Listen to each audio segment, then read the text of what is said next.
सीधा संवाद आज मैं बिहारियों से करना चाहता हूं। मेरे प्रिय बिहारियों, अभी अभी छठ का पर्व गुजरा है और इस बार शायद सबसे अच्छी छठ आपको देखने को मिली होगी। उसका सबसे बड़ा कारण यह है कि छठ के तुरंत बाद बिहार में चुनाव है। लेकिन आप अपने आप से यह सवाल पूछिए कि इन चुनावों में ऐसा क्या परिवर्तन हो जाएगा जो आजादी के बाद से चुनावों में नहीं हो पाया।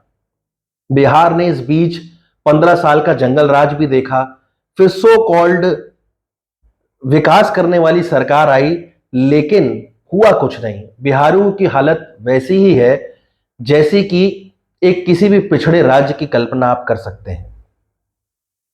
आपकी धरती नालंदा की धरती है, जहां से भारत को विश्व गुरु बनने का सपना देखना साकार हो पाया था। अरे बिहार की क्या बात करते हैं। बोध गया में बुद्ध को ज्ञान प्राप्त हुआ और गया में हम लोग अंत्येष्टि कर देते हैं, अपने लास्ट राइट्स परफॉर्म कर लेते हैं और बाकी का बचा जीवन यही तो बिहार है। आज भी हम बिहार के माइंड्स की बात करते हैं कि बिहार का आदमी बहुत ज्यादा मेहनती है और आईएएस पीसीएस की फैक्ट्री बिहार से ही निकलती है। तो फिर बिहार की ये दुर्दशा क्यों हुई है? इसका सबसे बड़ा कारण यह है कि हम सिस्टम फेलियर की तो बात कर रहे हैं कि पॉलिटिक्स में जो सिस्टम है वो फेल हो चुका है, मशीनरी एकदम फेल हो चुकी है। फंड्स कितने ही आ जाए, करप्शन बिहार में बहुत बड़े लेवल पर होता है। लेकिन हमें इसका जो कारण है वो है सोसाइटी फेलियर। बिहार में एक सोसाइटी फेलियर क्राइसिस आ चुका है, आज से नहीं बहुत टाइम पहले से है।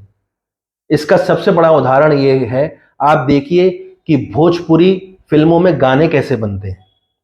मुझे यहां बताने की जरूरत नहीं है। भोजपुरी एक्टर जो बड़े बड़े कलाकार हैं वो अपना चरित्र कैसा रखते हैं। हाल ही में एक बहुत बड़े हीरो का वीडियो वायरल हुआ था। तो ये चरित्र निर्माण की जो जरूरत है बिहार में, बहुत इसकी जरूरत है। होता क्या है कि आप लोग बाहर के राज्यों में जाते हैं, आपको जॉब अपॉर्चुनिटीज आपके राज्य में नहीं मिलती, तो इससे क्या होता है कि आप अपनी आइडेंटिटी छुपाना चाहते हो। बिहारी जब कर्नाटक में जाता है, दिल्ली में जाता है, वो गर्व से नहीं कह सकता मैं बिहार की धरती से आया हूं, क्योंकि लोग उसको हीन नजरों से देखते हैं। मैं सभी देशवासियों को, बिहारियों को नहीं, सभी देशवासियों को एक बात कहना चाहता हूं कि विकसित भारत का सपना पिछड़े बिहार से पूरा नहीं हो सकता। जब तक बिहार विकसित नहीं होगा तब तक हमारा देश विकसित नहीं हो सकता। तो इस बार इस चुनाव में जिम्मेदारी सबसे ज्यादा बिहारियों की है, क्योंकि अभी भी जो दो मुख्यमंत्री पद के जो कैंडिडेट हैं, एक 9वीं पास नहीं है और जो दूसरा कैंडिडेट है उनकी उम्र तो हो चुकी है, खैर वो एक अलग बात है, लेकिन महिलाओं के प्रति वो कितना सम्मान रखते हैं और पिछले कितने टर्म से वो मुख्यमंत्री रहे और बिहार का क्या विकास हुआ।